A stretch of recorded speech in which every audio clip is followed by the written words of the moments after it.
The United Nations General Assembly aims to provide an equal platform for leaders to discuss the most pressing world issues like poverty and climate change.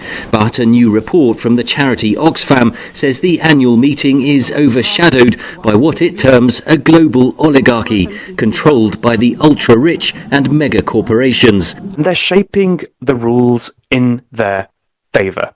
And they're doing so at the expense of ordinary people, and that in turn is fueling inequality within and between countries. Oxfam says we are living in an age of extreme global inequality, where the world's richest 1% own more wealth than 95% of the rest of humanity. We live in a world in which mega corporations, so many of them are paying next to, or little to no tax, basically.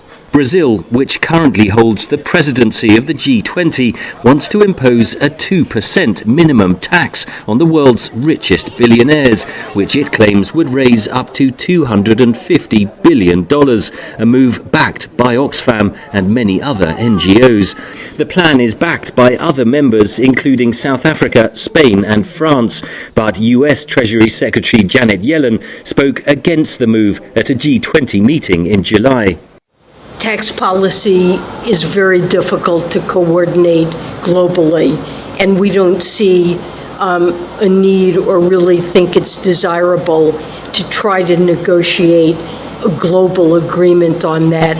We think that all countries should make sure that their taxation systems are fair and progressive. Oxfam says tax revenues in the global south, meanwhile, are increasingly spent on servicing debt to private creditors like banks and hedge funds.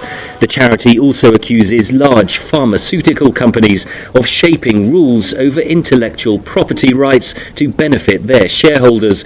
Oxfam says this meant poorer nations struggled to access coronavirus vaccines, even though billions in government funding went to developing them. That's the money that we put into our tax systems to be able to get there. In fact, decades of investment went into getting mRNA in the first place.